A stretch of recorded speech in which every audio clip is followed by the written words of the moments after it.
നമസ്കാരം. ബിഗ് സ്റ്റോറിയിലേക്ക് സ്വാഗതം. Kerala Congress B UDF വിട്ടു. സ്പീക്കർ തെരഞ്ഞെടുപ്പിൽ LDFന് വോട്ട് ചെയ്യും എന്ന് ആർ ബാലകൃഷ്ണപിള്ള അറിയിച്ചു.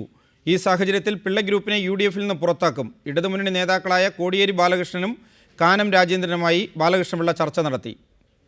മാസങ്ങളായി നിലനിന്ന അസ്വാരസ്യങ്ങൾക്കൊടുവിലാണ് UDFന്റെ സ്ഥാപക നേതാക്കളിൽ ഒരാളായ ആർ ബാലകൃഷ്ണപിള്ള മുന്നണി വിടുന്നത്. കഴിഞ്ഞ 6 മാസമായി കേരള കോൺഗ്രസ് ബി UDFൽ സാങ്കേതികമായി മാത്രമാണ് ഉണ്ടായിരുന്നത്. സ്പീക്കർ തെരഞ്ഞെടുപ്പിൽ തങ്ങളുടെ വോട്ട് വേണ്ടെന്ന് PP തങ്കച്ചൻ പ്രഖ്യാപിച്ചതോടെ ബന്ധം പൂർണ്ണമായി ഇല്ലാതായെന്നും പിള്ള പറഞ്ഞു. നാളെ നടക്കുന്ന തെരഞ്ഞെടുപ്പിൽ ഞങ്ങളുടെ വോട്ട് വേണ്ട എന്ന് പറഞ്ഞ സാഹചര്യത്തിൽ സ്പീക്കർ തെരഞ്ഞെടുപ്പിൽ പ്രതിപക്ഷത്തിൻ്റെ സ്ഥാനാർത്ഥിക്ക് പ്രതിപക്ഷം എന്നുള്ള നിലയ്ക്ക് തന്നെ ഞങ്ങൾ പ്രതിപക്ഷത്താണല്ലോ ഇപ്പോൾ. അപ്പോൾ ഞങ്ങൾ ഇന്ന് നിഷ്പക്ഷമായിട്ട് വോട്ട് ചെയ്യുക നേരത്തെ പാർട്ടി തീരുമാനിച്ചതാണ്. ഈ സാഹചര്യത്തിലാണ് സ്പീക്കർ തെരഞ്ഞെടുപ്പിൽ LDFന് വോട്ട് ചെയ്യാൻ തീരുമാനിച്ചത്. ഇടത് രാഷ്ട്രീയം തനിക്ക് വർജ്യമല്ല, താൻ ജീവിതത്തിൽ ഏറ്റവും സന്തോഷിക്കുന്ന ദിവസമാണിതെന്നും പിള്ള പറഞ്ഞു. എന്നാൽ ഇനി പിള്ളയുമായി ചർച്ചയ്ക്ക് സാധ്യതയില്ലെന്ന് UDF കൺവീനർ PP തങ്കച്ചൻ അറിയിച്ചു. ഈ സാഹചര്യം കണക്കിലെടുത്ത് ഉടൻ UDF യോഗം ചേർന്ന് പിള്ളയെ പുറത്താക്കും. സ്പീക്കർ തെരഞ്ഞെടുപ്പിൽ ഇതൊന്നും ബാധിക്കില്ല. തെരഞ്ഞെടുപ്പ് കഴിഞ്ഞാൽ മുന്നണി വേണ്ട തീരുമാനമെടുക്കുമെന്നും കൺവീനർ പറഞ്ഞു. ഇതിനിടെ കോടിയേരി ബാലകൃഷ്ണനും കാനം രാജേന്ദ്രനും ബാലകൃഷ്ണപിള്ളയുമായി ചർച്ച നടത്തി. സ്പീക്കർ തെരഞ്ഞെടുപ്പിലെ നിലപാട് പിള്ള കോടിയേരിയെ അറിയിച്ചു. എന്നാൽ പിള്ളയെ മുന്നണിയിലെടുക്കുന്നത് സംബന്ധിച്ച് അന്തിമ ധാരണ ഇനിയും ഉണ്ടായിട്ടില്ല എന്നാണ് സൂചന. റിപ്പോർട്ടർ, കൊല്ലം. ഈ വിഷയമാണ് ഇന്ന് ബിഗ് സ്റ്റോറി ചർച്ച ചെയ്യുന്നത്. Kerala Congress B chairman Shri R Balakrishna Pillai, CPIM സംസ്ഥാന സെക്രട്ടേറിയറ്റ് അംഗം Shri Anathalavattom Anandan, Kerala Congress M general secretary Shri Antony Raju, Kerala Congress Jacob chairman Shri Johny Nelloor എന്നിവരാണ് ഇപ്പോൾ ഈ ചർച്ചയിൽ പങ്കെടുക്കുന്നത്. ശ്രീ ആർ ബാലകൃഷ്ണപിള്ള, 81 മുതൽ ഇത്രയും നാൾ UDFൻ്റെ ഭാഗമായി തുടർച്ചയായി പ്രവർത്തിച്ച ശേഷം ഇന്നിപ്പോൾ മുന്നണി വിടുമ്പോൾ താങ്കൾ പറയുന്നു വലിയ സന്തോഷമാണ് ഇന്നത്തെ ദിവസത്തിന് എന്ന്. എന്താണ് ആ സന്തോഷത്തിൻ്റെ കാരണം? ഉമ്മൻചാണ്ടിയും തങ്കച്ചനെയും പോലുള്ളവരുടെ ആട്ടും ചുപ്പും കിട്ടി ഈ മുന്നണി കിടക്കുന്നതിനേക്കാൾ അഭിമാനക്ഷതമുള്ള മറ്റൊന്നുമില്ല. സഹിച്ചു, ക്ഷമിച്ചു, സഹിക്കാവുന്നിടത്തോളം സഹിച്ചു, ക്ഷമിക്കാവുന്നിടത്തോളം ക്ഷമിച്ചു. കഴിഞ്ഞ 3.5 കൊല്ലമായി ഞാൻ ആശുപത്രിയിൽ കിടക്കുന്ന കാലം മുതൽ ഈ മുന്നണിയിൽ എനിക്ക് അതിന് ബന്ധവുമില്ല. ആദ്യം എൻ്റെ പാർട്ടിയിൽ ഞാൻ നിർദ്ദേശിച്ച ആളിനെ മന്ത്രിയാക്കി. ആ മന്ത്രിയാക്കിയ ആളിൻ്റെ പേഴ്സണൽ സ്റ്റാഫിൽ പോലും ഞങ്ങളുടെ ഒരാളിനെ എടുക്കാൻ അനുവദിക്കാതെ ഈ ഉള്ള കമ്മിറ്റികൾ, സ്പോർട്സ് കൗൺസിൽ ഉൾപ്പെടെയുള്ള എല്ലാ കമ്മിറ്റികളിലും കോൺഗ്രസ്സുകാരെ കുത്തിനിറച്ച് രമേശ് ചെന്നിത്തലയുടെയും ഉമ്മൻചാണ്ടിയുടെയും ആളുകളെ പേഴ്സണൽ സ്റ്റാഫിൽ വെച്ച് പോതിച്ചവരെ അതിനകത്ത് വെച്ച് ഞങ്ങളെ അപമാനിച്ചു. ഇതെല്ലാം പറയുമ്പോഴും രമേശും ഉമ്മൻചാണ്ടിയും അപമാനിച്ച ആളുകൾക്കും കൂട്ടുനിൽക്കുക. ഗണേഷ് കുമാറിന് വകുപ്പ് വാങ്ങിക്കൊടുത്തത് ഞാൻ ചെന്ന വെറും സ്പോർട്സും 40-45 വയസ്സുള്ള രണ്ടാമത് മന്ത്രിയായി 3ാമത് MLA ആയ ആളിന് സ്പോർട്സും സിനിമയായിരുന്നു വകുപ്പ്. ഞാൻ ചെന്നാണ് നിർബന്ധിച്ച് ഫോറസ്റ്റ് കൂടെ വാങ്ങിച്ചത്. നേരെ മറിച്ച് പുത്തനായിട്ട് വന്ന പലർക്കും വലിയ വകുപ്പുകൾ കൊടുത്തു. അതിലേക്ക് ഞാൻ കിടക്കുന്നില്ല, അതിനെനിക്ക് വിരോധമൊന്നുമില്ല. ആ മന്ത്രിയെ 2 കൊല്ലത്തോളം ഹൈജാക്ക് ചെയ്യാനെന്ന് ഉപയോഗിച്ച ഞങ്ങളെ അപമാനിച്ചു. ഒരു രാഷ്ട്രീയ സെറ്റപ്പിൽ ഒരു ജനാധിപത്യ ഏർപ്പാടുകളിലും അത് ഉണ്ടായിട്ടില്ല. അപ്പം ഞാൻ അന്ന് മുതൽ, അതായത് അധികാരത്തിൽ വന്നൊരു 3 മാസമോ 2 മാസമോ കഴിയുന്നതിന് മുമ്പ് തന്നെ ഞാൻ മനസ്സുമടുത്തു. എന്നോട് ചതിവും വഞ്ചനയും ചെയ്തു.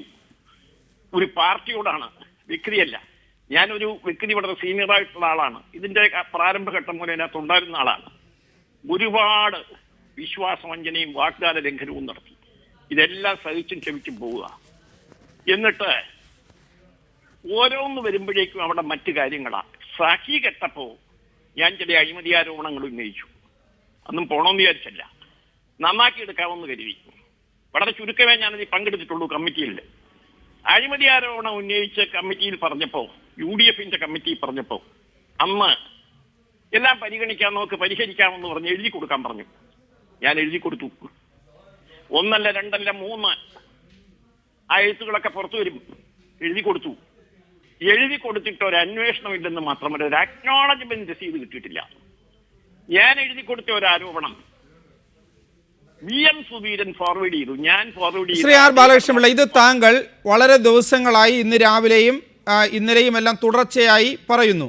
ഇവിടെ വ്യക്തമാക്കപ്പെടേണ്ട ഒരു കാര്യം, UDF എന്ന ആ സംവിധാനം താങ്കൾക്ക് വേണ്ടത്ര പരിഗണന നൽകാത്തതുകൊണ്ടാണോ താങ്കൾ ഇപ്പോൾ UDF വിട്ട് സ്പീക്കർ തെരഞ്ഞെടുപ്പിൽ ഇടത് സ്ഥാനാർത്ഥിക്ക് വോട്ട് ചെയ്യുന്നത്?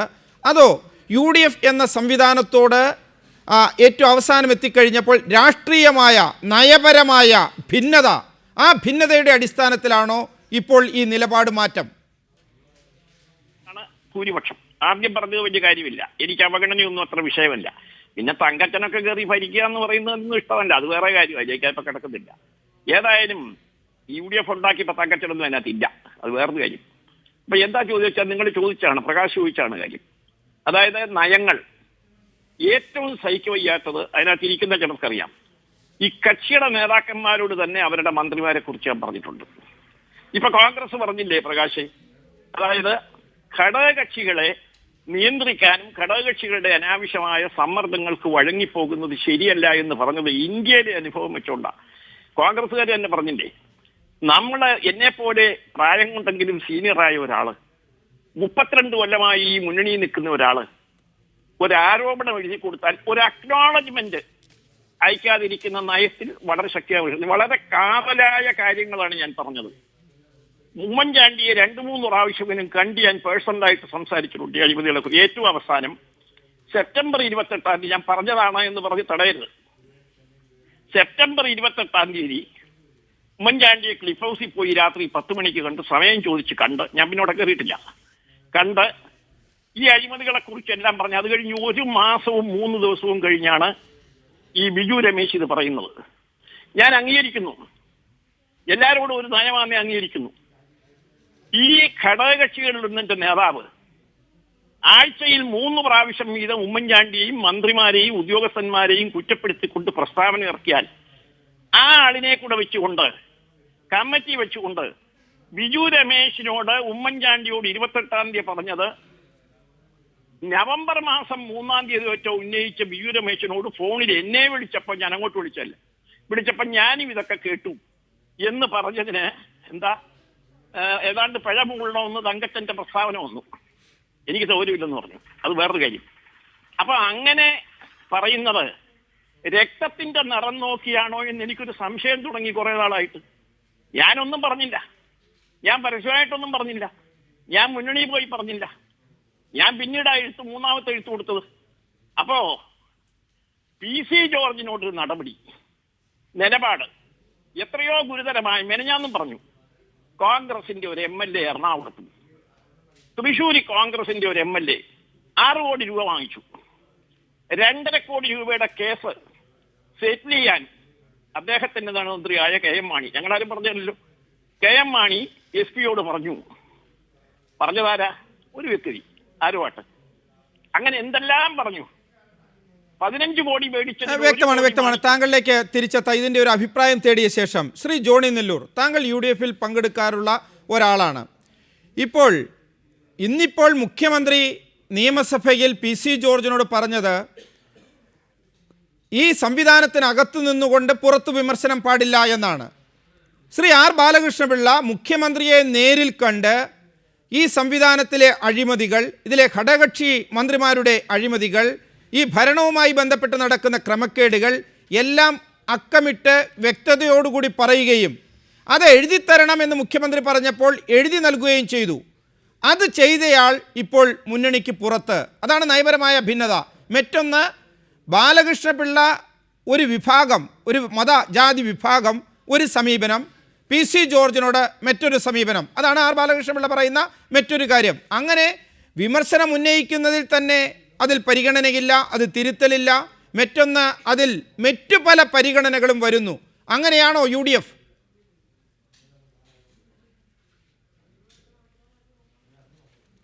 പ്രകാശ്, ഞാൻ ബഹുമാനായ R ബാലകൃഷ്ണൻ സാറിനോട് വളരെ ആദരവും ബഹുമാനവും ഉള്ള ഒരാളാണ്.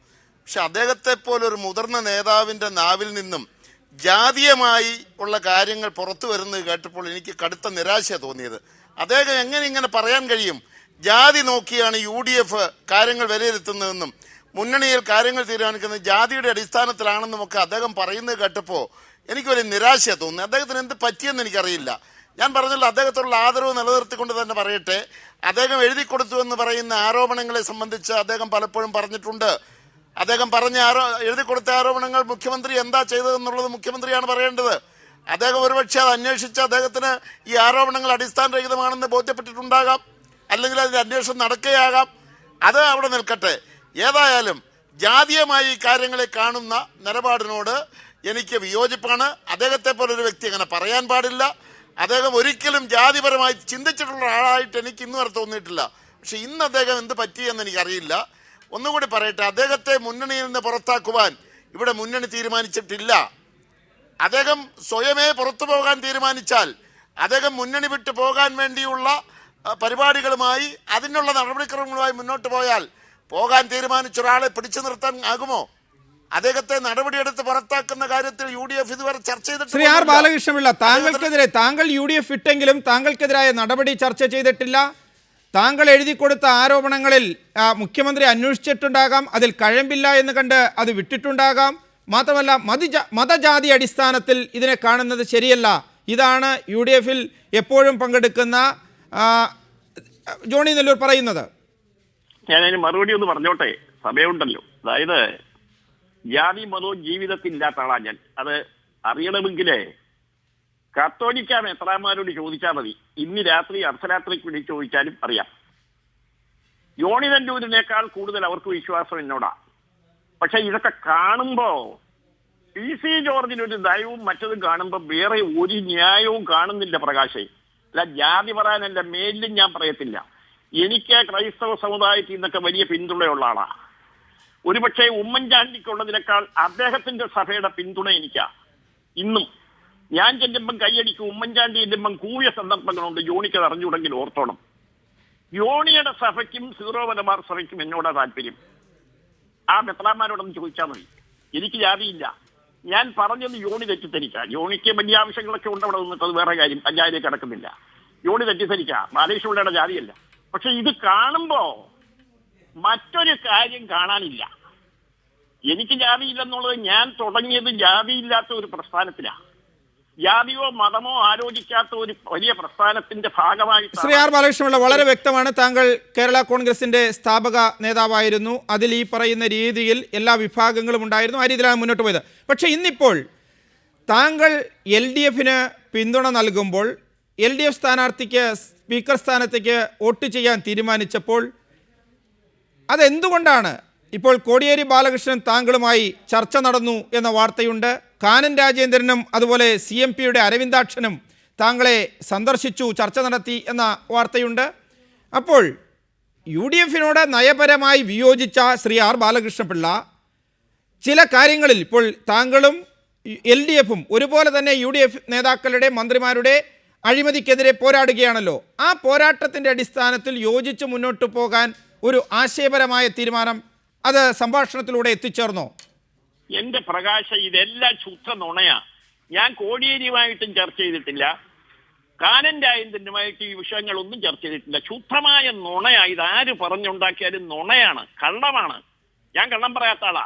സത്യം പറയാതിരിക്കാം അത്യാവശ്യ സന്ദർഭങ്ങളിൽ രാഷ്ട്രീയത്തിൽ, പക്ഷെ കള്ളം പറയാത്ത ആളാ. അരവിന്ദാക്ഷൻ എന്നെ കാണാൻ വന്നു. അരവിന്ദാക്ഷൻ കൂടെ കോട്ടയത്ത് നിന്ന് പോകുമ്പം ഇപ്പോഴും എപ്പോഴും കഴിഞ്ഞ എത്രയോ കാലമായി എന്നെ കൊട്ടാരക്കര വീട്ടിൽ കയറി കാണാറുണ്ട്. അതിനപ്പുറത്ത് ഒരു രാഷ്ട്രീയ ചർച്ചയില്ല. അങ്ങനെയാണെങ്കിൽ ശ്രീ ആർ ബാലകൃഷ്ണപിള്ളയെ പോലെ പരിചിത സമ്പന്നനായ ഒരു നേതാവ് UDF സംവിധാനത്തിന്റെ ഭാഗമായി നിൽക്കുന്നു. താങ്കൾക്കറിയാം, രണ്ട് മുന്നണികളായി വിഭജിച്ചു നിൽക്കുകയാണ് കേരള രാഷ്ട്രീയം. BJPക്ക് വളരെ കുറച്ച് ശക്തിയേ ഉള്ളൂ. അങ്ങനെ വരുമ്പോൾ UDF വിടാൻ താങ്കൾ തീരുമാനിച്ചു. LDFിലേക്ക് ഒരു ചർച്ചയും നടന്നിട്ടില്ല. താങ്കൾ പറയുന്ന പോലെ LDFിലേക്ക് താങ്കൾ പോകുന്ന പ്രശ്നവുമില്ലെങ്കിൽ എങ്ങനെയാണ് കേരള രാഷ്ട്രീയത്തിൽ ആർ ബാലകൃഷ്ണപിള്ളയുടെ പാർട്ടിക്ക്, ആർ ബാലകൃഷ്ണപിള്ള എന്ന നേതാവിന് ഈ രണ്ട് മുന്നണികൾക്കും ഇടയ്ക്ക് സ്വന്തമായ ഒരു സ്പേസ് സൃഷ്ടിക്കാൻ കഴിയുക? അങ്ങനെയൊന്നും ഇല്ലല്ലോ പ്രകാശ്. ആവശ്യമില്ലാത്ത കാര്യങ്ങളാണല്ലോ ചോദിക്കുന്നത്. ഞാൻ ഇടതുമുന്നണിയിൽ LDF എനിക്ക് നിഷിദ്ധമല്ല. ഇടതുപക്ഷ മുന്നണി എന്നെ ഉൾക്കൊള്ളാൻ തയ്യാറുണ്ടെങ്കിൽ അത് ആലോചിക്കുമെന്ന് ഇന്ന് രാവിലെ 3-4 പ്രാവശ്യം നിങ്ങളുടെ TV തന്നെ പറഞ്ഞതല്ലേ. ആ പറയുന്നതിനകത്തുണ്ട് അർത്ഥമുണ്ടോ? ഞാൻ അങ്ങനെ പറഞ്ഞില്ല. ഒരു കാലത്തും BJPയുടെ രാഷ്ട്രീയം ദഹിക്കുന്ന ആളല്ല ഞാൻ. യൂണി പറഞ്ഞതിന്റെ ഒരു മറുപടി കൂടാ. BJP എന്ന് പറഞ്ഞാൽ നിങ്ങളെക്കാൾ കൂടുതൽ അത് ഒരു വർഗീയമായ പോക്കാണ്, അത് നല്ലതല്ല, ഇന്ത്യക്ക് നല്ലതല്ലെന്ന് ആരേക്കാൾ കൂടുതൽ വിശ്വസിക്കുന്ന ആളാണ് ഞാൻ. എന്നെ സംബന്ധിച്ചിടത്തോളം ഒരു തീരുമാനമെടുത്തപ്പോൾ ഞാൻ എവിടെ എത്തും എന്തെത്തുമെന്ന് നോക്കാതെ എൻ്റെ കൂടെ നിൽക്കുന്നവരുടെ അഭിമാനം സംരക്ഷിക്കാൻ വേണ്ടി ഒരു തീരുമാനമെടുത്തു. അത് ഒരു പ്രശ്നമേ ഞാൻ പറഞ്ഞുള്ളൂ. എന്താണെന്ന് വെച്ചാൽ, അഴിമതിക്കെതിരായുള്ള പോരാട്ടത്തിൽ ആരൊക്കെ കൂടെ നിൽക്കുമോ, ആര് കൂടെ നിർത്തുമോ അവരോടൊപ്പം നിൽക്കുമെന്നാണ് ഞാൻ പറഞ്ഞത്. അത് ഇപ്പോഴല്ല, ഒരു 5-6 മാസം മുമ്പ് തന്നെ പറഞ്ഞതാണ്. എല്ലാ പത്രങ്ങളിലും ടിവിയിലും വന്നതാണ്. അല്ലാതെ ഞാനിപ്പം നേരത്തെ കരാറൊന്നും വാങ്ങിച്ചുകൊണ്ടല്ല തീരുമാനമെടുത്തത്. വ്യക്തമാണ്. ദയവായി തുടരുക. ശ്രീ ആന്റണി രാജു, ആർ ബാലകൃഷ്ണപിള്ള അഴിമതിയെ എതിർക്കുന്നു. UDF സംവിധാനത്തിൽ ഘടകകക്ഷികൾ നടത്തുന്ന അഴിമതിയെ എതിർക്കുന്നു. അതോടൊപ്പം ഇപ്പോൾ ബിജു രമേശ് ആർ ബാലകൃഷ്ണപിള്ളയോട് പറഞ്ഞ ആ ഒരു സംഭാഷണം, അത് അറിയാവുന്നതാണല്ലോ. അതിനേക്കാൾ കൂടുതൽ എനിക്കറിയാമല്ലോ. ഈ ചില കാര്യങ്ങൾ ഞാൻ നേരത്തെ തന്നെ മുഖ്യമന്ത്രിയുടെ ശ്രദ്ധയിൽപ്പെടുത്തിയതാണല്ലോ. തുടങ്ങിയ കാര്യങ്ങളാണ് ബാർ കോഴയുമായി ബന്ധപ്പെട്ട് അദ്ദേഹം പറഞ്ഞത്. അദ്ദേഹം അഴിമതിക്കെതിരെ ഒരു നിലപാടെടുക്കുന്നു. അഴിമതി മൂടിവെക്കാൻ UDF നേതൃത്വം ശ്രമിക്കുന്നു. അദ്ദേഹം UDF വിടുന്നു. ഇടതുപക്ഷത്തിൻ്റെ സ്ഥാനാർത്ഥിക്ക് വോട്ട് ചെയ്യുന്നു.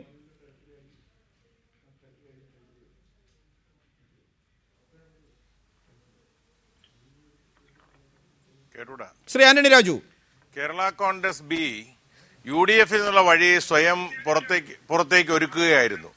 കാരണം ഇവിടെ ശ്രീ PC ജോർജിനെ കുറിച്ച് അദ്ദേഹം പരാമർശിച്ചത് PC ജോർജിനോട് ഒരു സമീപനവും കേരള കോൺഗ്രസ് ബിയോട് ഒരു സമീപനവും എന്നാണ്. പക്ഷേ നമുക്ക് മനസ്സിലാക്കേണ്ടത് PC ജോർജ് ഒരിക്കലും ഈ നിയമസഭയ്ക്കുള്ളിൽ ഐക്യ ജനാധിപത്യ മുന്നണിയെ പ്രതിക്കൂട്ടിൽ നിർത്തേണ്ട സാഹചര്യം ഉണ്ടായിട്ടില്ല. അതേസമയം കഴിഞ്ഞ നിയമസഭാ സമ്മേളനത്തിൽ ഈ ഐക്യ ജനാധിപത്യ മുന്നണിയുടെ പ്രതിനിധിയായി മത്സരിച്ച ശ്രീ KB ഗണേഷ് കുമാറാണ് നിയമസഭയ്ക്കുള്ളിൽ ഐക്യ ജനാധിപത്യ മുന്നണി മന്ത്രിക്കെതിരെ നിയമസഭയ്ക്കുള്ളിൽ ആരോപണം പരസ്യമായി ഉന്നയിക്കുകയും നിയമസഭയുടെ പല വോട്ടെടുപ്പുകളിൽ UDF വോട്ട് ചെയ്യേണ്ട ശ്രീ KB ഗണേഷ് കുമാർ മാറി നിൽക്കുകയും ചെയ്ത് പ്രതിസന്ധി ഉണ്ടാക്കിയത് കേരള കോൺഗ്രസ് ബി ആണ്.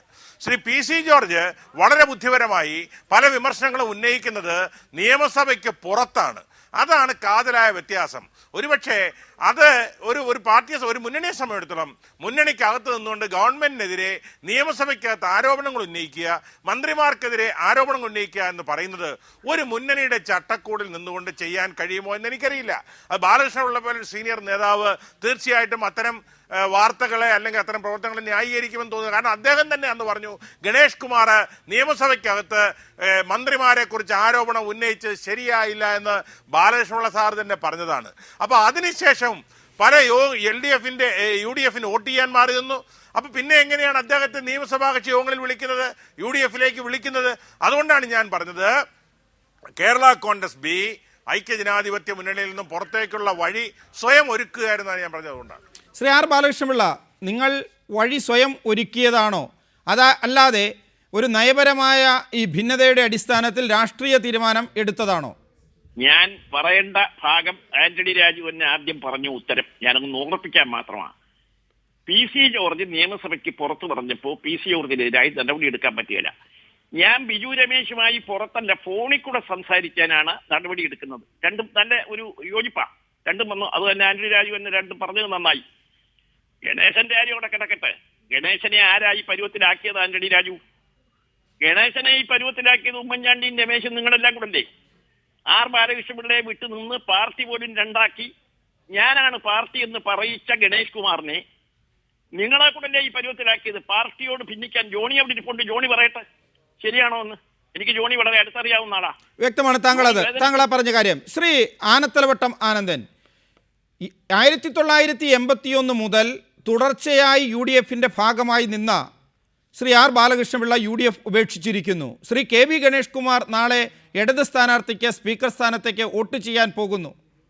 ഇതുവരെ ഉമ്മൻചാണ്ടി പറഞ്ഞത് LDF നിന്ന് ആളുകൾ അങ്ങോട്ട് ചെന്നതല്ലാതെ UDF നിന്ന് ഒരാളെപ്പോലും പിടിക്കാൻ നിങ്ങൾക്ക് കഴിയുമായിരുന്നോ എന്നാണ്. കഴിഞ്ഞ മന്ത്രിസഭാ യോഗത്തിന് ശേഷം പോലും അദ്ദേഹം വെല്ലുവിളിച്ചത് അതാണ്. ഇപ്പോൾ ബാലകൃഷ്ണപിള്ള നയപരമായ വിയോജിപ്പിൻ്റെ അടിസ്ഥാനത്തിൽ UDF നിന്ന് വിട്ടുവരികയും UDFനെതിരെ വോട്ട് ചെയ്യാൻ പോവുകയും ചെയ്യുന്നു. വേറെയും ആളുകൾ ഇത്തരത്തിൽ എത്തിച്ചേരാൻ സാധ്യതയുണ്ടോ? LDF നിന്ന് ആളെ എങ്ങനെയാണ് ഉമ്മൻചാണ്ടി UDF പിടിച്ചതെന്നുള്ളതിന്റെ ആ കഥകളുടെ ചുരുളാണല്ലോ ഇപ്പൊ അഴിഞ്ഞു വരുന്നത്. നെയ്യാറ്റിൻകര തെരഞ്ഞെടുപ്പിൽ സെൽവരാജിനെ ജയിപ്പിക്കാൻ വേണ്ടി ബാർ ഉടമകളുടെ നിന്ന് കാശ് വാങ്ങിച്ചൊക്കെയാണല്ലോ നിങ്ങളുടെ ഈ സംഭാഷണത്തിൽ ഇപ്പൊ പുറത്തു വന്നിരിക്കുന്നത്. പിന്നെ ഈ മുന്നണിയിൽ ആത്മാഭിമാനമുള്ള ആർക്ക് നിൽക്കാൻ സാധിക്കും? നാടാകെ ചീഞ്ഞ് നാറിയ ഓരോ ദിവസവും ഈ ചാനൽ ചർച്ചകളിലും പത്രങ്ങളിലും വരുന്ന വാർത്ത എന്താ? കോടിക്കണക്കിന് രൂപയുടെ അഴിമതിയുടെ വാർത്തയല്ലേ? ആ അഴിമതി നടത്തിക്കൊണ്ടിരിക്കുന്ന ഒരു ഗവൺമെന്റിനെ പിന്താങ്ങാൻ മാനാഭിമാനമുള്ള ഒരാളിനെ അതിനകത്ത് നിൽക്കാൻ സാധിക്കുക? ശ്രീമാൻ ബാലകൃഷ്ണപിള്ള അക്കാര്യത്തിലാണ് അദ്ദേഹം തന്റെ വ്യക്തമായ അഭിപ്രായം പറയുകയുണ്ടായത്. ഇതിനകത്ത് എങ്ങനെ നിൽക്കും? മുഖ്യമന്ത്രി അടുത്ത് പറഞ്ഞിട്ട് മുഖ്യമന്ത്രി അത് മൈൻഡ് ചെയ്യുന്നില്ല. മുഖ്യമന്ത്രി നേരത്തെ എന്റെ സ്നേഹിതൻ ജോണി നെല്ലൂർ പറയുന്ന കേട്ട് മുഖ്യമന്ത്രി അന്വേഷിച്ചത് അങ്ങനെയൊന്നും ഇല്ലെന്ന് മനസ്സിലാക്കി കാണുമെന്ന്. എന്റെ ശ്രീ ജോണി നെല്ലൂർ ഒരു മുന്നണിയിലെ ഒരു ഘടകകക്ഷിയുടെ ഒരു നേതാവ് അങ്ങനെ ഒരു ആക്ഷേപം രേഖാമൂലം എഴുതി കൊടുത്താൽ അക്നോളജ്മെന്റ് പോലും നൽകില്ലെന്നല്ലേ ശ്രീ ബാലകൃഷ്ണൻ പറയുന്നത്. നിങ്ങളൊരു ഘടകകക്ഷിയുടെ നേതാവാണല്ലോ ശ്രീ ജോണി നെല്ലൂർ. എന്തുകൊണ്ടാണ് ബാലകൃഷ്ണനുള്ള ഇങ്ങനെ ഒരു അഭിപ്രായങ്ങൾ പറഞ്ഞു നടക്കുന്നത്? അതിന്റെ നിജസ്ഥിതി എന്താണെന്ന് നിങ്ങളുടെ മുന്നണിയിൽ പറഞ്ഞിട്ടുണ്ടോ മുഖ്യമന്ത്രി? അതിനകത്ത് അടിസ്ഥാനരഹിതമാണ് ബാലകൃഷ്ണൻ പറഞ്ഞതെന്ന് പറഞ്ഞിട്ടുണ്ടോ? എങ്കിൽ നിങ്ങൾ പറയൂ. ശ്രീ ആനത്തലവട്ടം ആനന്ദൻ, അതിനേക്കാൾ അപ്പുറത്തേക്ക് ഇപ്പോൾ ആരോപണങ്ങൾ എത്തിയിരിക്കുന്നു. ഇപ്പോൾ നിങ്ങൾ ബജറ്റ് അവതരിപ്പിക്കാൻ KM മാണിയെ അനുവദിക്കില്ല എന്ന് പറഞ്ഞ അതേ ബാർക്കോഴ കേസിൽ ഇപ്പോൾ KM മാണിക്ക് പിന്നാലെ രമേശ് ചെന്നിത്തലയുടെ പേര്, കെ ബാബുവിൻ്റെ പേര്, അതുപോലെ തന്നെ ശിവകുമാർ മന്ത്രിയുടെ പേര്, അതായത് ഇപ്പോൾ 4 മന്ത്രിമാരായി. ബിജു രമേശിൻ്റെ വെളിപ്പെടുത്തൽ മാണിക്കെതിരെയുള്ളത് അംഗീകരിക്കുകയും അതനുസരിച്ച് VS അച്യുതാനന്ദൻ അന്വേഷണത്തിന് അപേക്ഷ നൽകുകയും ചെയ്തപ്പോൾ, പരാതി നൽകുകയും ചെയ്തപ്പോൾ അതിൽ ക്വിക്ക് വെരിഫിക്കേഷൻ ഇട്ടവർക്ക് ഇപ്പോൾ ഇതിലെല്ലാം ക്വിക്ക് വെരിഫിക്കേഷൻ നൽകേണ്ടി വരും. അങ്ങനെ വന്നാൽ ഈ സമരം മാണിയിൽ അവസാനിക്കുമോ അതോ UDF എന്ന സംവിധാനം തന്നെ അതിലെ എല്ലാ മന്ത്രിമാരും ഇതിലെ ഭാഗഭാക്കാണ്, ആ രീതിയിലേക്ക് മാറുമോ? അതാണ് ബാലകൃഷ്ണപിള്ള തുടർച്ചയായി പറയുന്നത്. ഇത് KM മാണി മാത്രമല്ല, KM മാണിയേക്കാൾ വലിയ ആളുകൾ, വലിയ അഴിമതിക്കാർ ആ മന്ത്രിസഭയിലും ആ മുന്നണിയിലും ഉണ്ടായെന്ന്. പ്രകാശ്, ഈ KM മാണിക്ക് മാത്രമായി കോഴ കൊടുത്തു എന്നുള്ള ആക്ഷേപം ചർച്ച ചെയ്ത് തുടങ്ങിയ നാൾ മുതൽ ഞങ്ങൾ പറയുമായിരുന്നു ഇത് KM മാണി മാത്രമല്ല, കോൺഗ്രസിലെ 3-4 മന്ത്രിമാരും ഇതിനകത്തുണ്ട്. അതെല്ലാം ഇവരുടെ സംഭാഷണത്തിൽ നിന്നൊക്കെ പുറത്തു വന്ന വിവരങ്ങളുടെ അടിസ്ഥാനത്തിലാണ്. അതൊന്നും ഇവർ തെളിവ് കൊടുക്കാതെ അവരുടെ ആവശ്യത്തിന് വേണ്ടി മുഖ്യമന്ത്രിമാരെ ഒന്നും പ്രതിയാക്കാതെ അവരുടെ പേര് ആക്ഷേപം പറയാതെ ഭാരതങ്ങൾക്ക് കിട്ടണം, ആ കാര്യത്തിൽ അഡ്ജസ്റ്റ്മെന്റ് നടത്തി വരികയായിരുന്നു. ഇപ്പൊ അത് കിട്ടാൻ അവരാശിച്ച അളവിൽ അത് കിട്ടാതെ വന്നപ്പോൾ വ്യക്തമാണ്. ശ്രീ ആന്റണി രാജു, നിങ്ങൾക്ക് ഇപ്പോൾ കൂട്ടാളികളെ കിട്ടിയിരിക്കുന്നു. ഇതുവരെ KM മാണി മാത്രമായി അല്ലെങ്കിൽ കേരള കോൺഗ്രസ് മാത്രമായി നേരിടേണ്ടിയിരുന്നെങ്കിൽ ഇപ്പോൾ ആഭ്യന്തരമന്ത്രി, അതുപോലെ തന്നെ എക്സൈസ് മന്ത്രി, ദേവസ്വം മന്ത്രി, ആരോഗ്യമന്ത്രി എല്ലാവരും നിങ്ങളുടെ കൂട്ടാളികളായി ഇതിലേക്ക് വന്നിരിക്കുന്നു. എന്താണോ ബിജു രമേശ് പറഞ്ഞത് അതിൽ ഈ മന്ത്രിമാർക്ക് കൂടി പണം കൊടുത്തു. KPCC ഓഫീസിൽ ചെന്നും അതുപോലെ തന്നെ നെയ്യാറ്റിങ്കര ഉപതെരഞ്ഞെടുപ്പിൻ്റെ സമയത്തും ലക്ഷക്കണക്കിന് രൂപ കൊടുത്തതിൻ്റെ കണക്കുകളാണ് അവർ പറയുന്നത്. നിങ്ങളിപ്പോൾ നിങ്ങളുടെ FIR തള്ളണം എന്നെല്ലാം ആവശ്യപ്പെടുമ്പോൾ ഇതെല്ലാം അന്വേഷണത്തിൻ്റെ ഭാഗമായി വന്നാൽ അതിൻ്റെ കൂടെ നിങ്ങളും രക്ഷപ്പെടും എന്ന പ്രതീക്ഷയിലാണോ?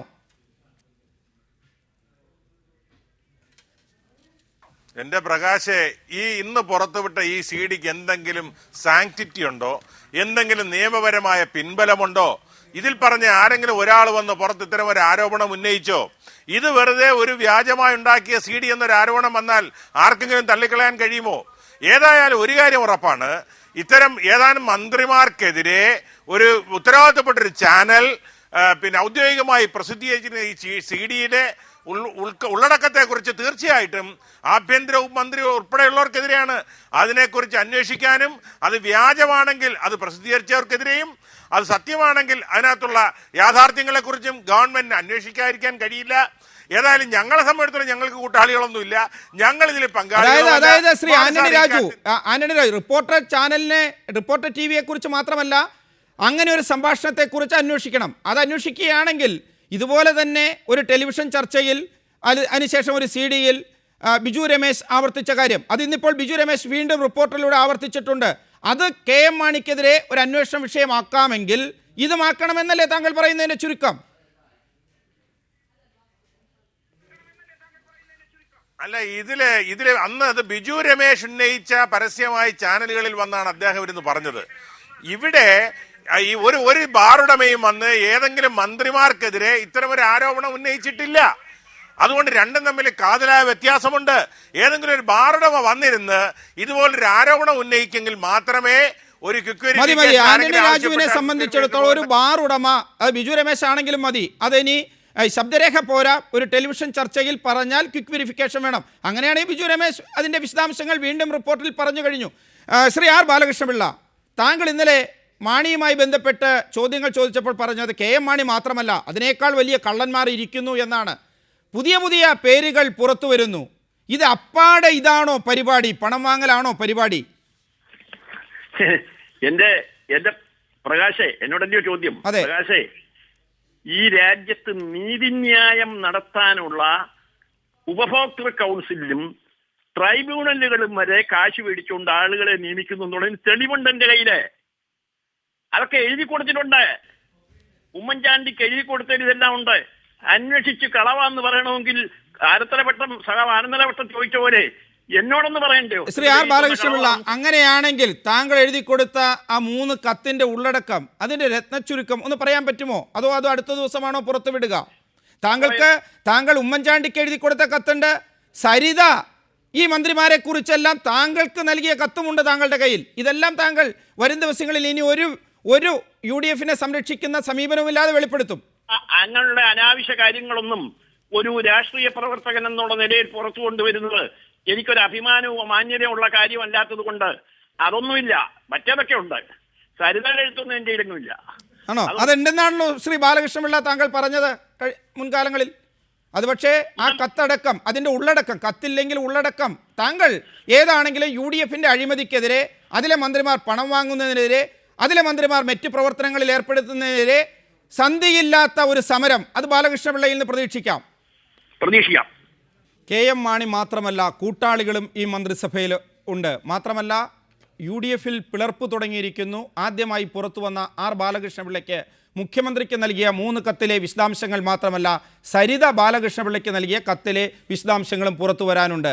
പെണ്ണും മദ്യവും പണവും എല്ലാം ചേർന്ന ഒരു നാണം കെട്ട UDF അവസ്ഥ അതായിരിക്കും വരും ദിവസങ്ങളിൽ കേരളം കാണുക.